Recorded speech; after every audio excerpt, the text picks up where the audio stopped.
Assalamualaikum warahmatullahi wabarakatuh. Anak-anak, kita akan memasuki pertemuan kedua pelajaran prakarya kelas 9. Untuk kali ini kita akan membahas tentang kerajinan fungsi hias. Kerajinan merupakan bagian dari seni rupa, terapan yang diartikan sebagai proses produksi yang melibatkan keterampilan manual dalam membuat benda-benda kebutuhan hidup yang dirancang untuk tujuan fungsional serta memiliki nilai-nilai keindahan.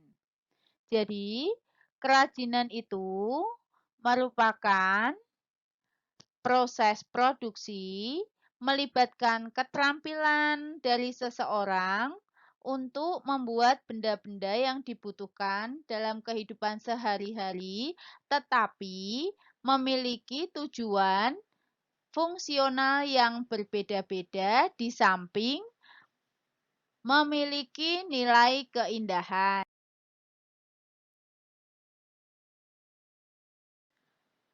Materi kerajinan yang diajarkan di semester 1 meliputi prinsip kerajinan fungsi hias, produk kerajinan fungsi hias, kemasan produk kerajinan fungsi hias, serta kalian akan berkarya untuk membuat kerajinan fungsi hias.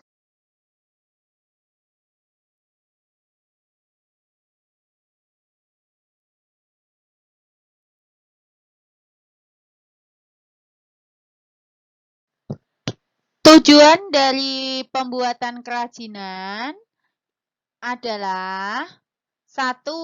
Sebagai penghias. 2. Sebagai benda pakai. Ketiga, sebagai kebutuhan ritual. Keempat, sebagai kebutuhan simbolik. Kelima, sebagai kebutuhan konstruktif.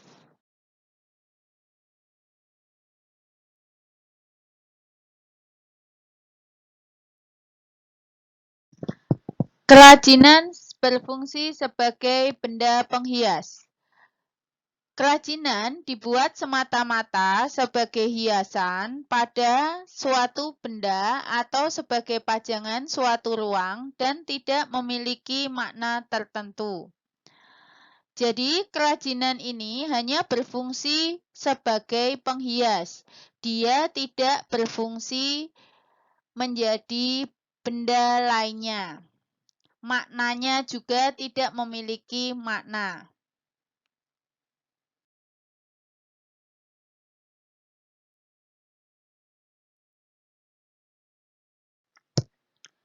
Contoh benda berfungsi hias. Yang lain adalah contohnya gelang emas, gelang-gelang biasa, kalung-kalung biasa, atau benda-benda lain seperti bros, seperti kacamata hiasan yang hanya berfungsi penghias tapi tidak memiliki makna tertentu. Kalian tentu bisa menyebutkan benda-benda yang lain, kan?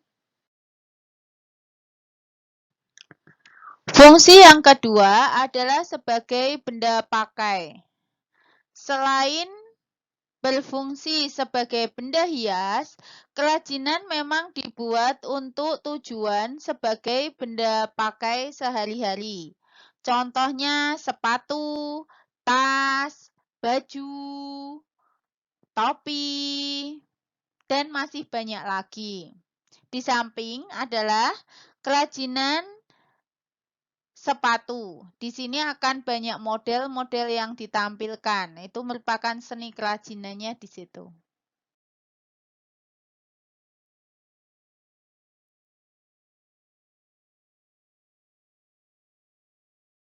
Contoh benda fungsi pakai yang lainnya adalah baju.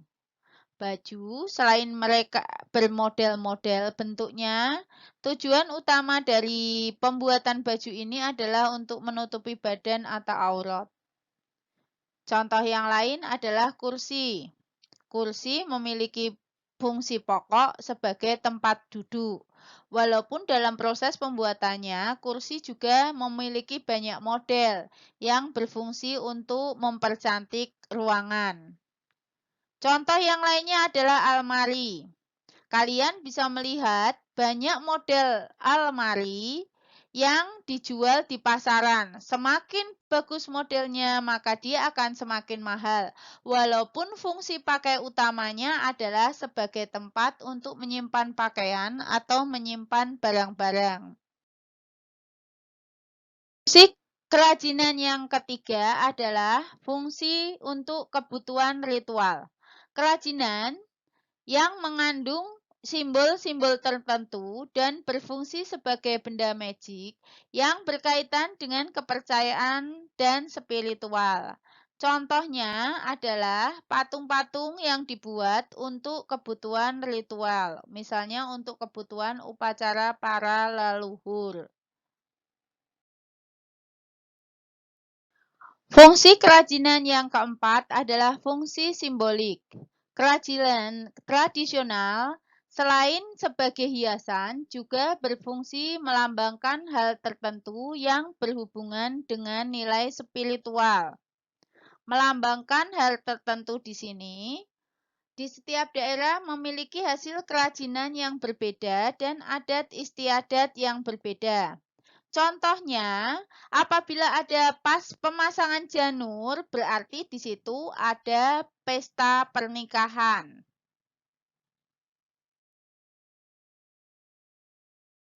Contoh penggunaan janur yang lain adalah, misalnya pada suatu pesta pernikahan terdapat kembang mayang. Berarti di situ melambangkan simbol sepasang pengantin. Fungsi kerajinan yang kelima adalah fungsi konstruktif. Kerajinan, selain sebagai bahan hiasan, juga berfungsi sebagai pendukung sebuah bangunan. Contohnya, setiap rumah memiliki bentuk pilar yang berbeda, bentuk jendela yang berbeda, bentuk atap yang berbeda, bentuk lantai yang berbeda, bentuk konstruksi yang berbeda, sehingga setiap bangunan memiliki fungsi yang berbeda-beda dengan tujuan yang berbeda-beda serta kekuatan bangunan yang berbeda-beda pula. Ini yang dinamakan sebagai fungsi konstruktif. Pada gambar di samping terdapat keindahan suatu bangunan di mana pilarnya terdapat seni yang tinggi, tetapi di situ dia berfungsi sebagai penyangga atap.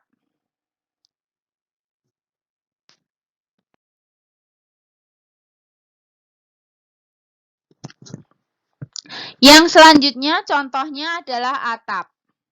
Atap mempunyai fungsi yang pertama adalah dia sebagai pelindung dari panas dan hujan suatu bangunan.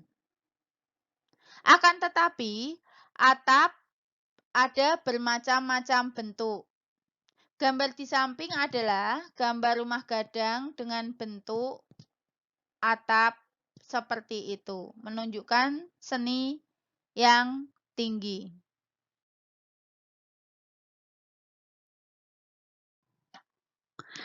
Materi selanjutnya adalah prinsip kerajinan fungsi hias. Prinsip kerajinan fungsi hias meliputi 1. Keunikan bahan, 2. Keterampilan tangan, 3. Unsur estetika, 4. Unsur hiasan.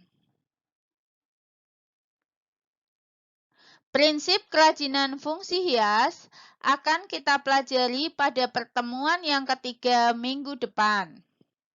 Jangan lupa, kalian download buku prakarya Kemdikbud yang sudah saya share melalui WhatsApp atau melalui e-learning, bahan ajar untuk kelas 9. Simpan buku bahan ajar tersebut pada laptop atau pada HP kalian. Kalian apabila ingin mencetak, cetak seperlunya. karena tidak semua yang ada di buku dipergunakan untuk pembelajaran. Jangan lupa, materi hari ini kalian catat pada buku catatan kalian sebagai tugas portofolio. Catat materi pokok-pokoknya saja.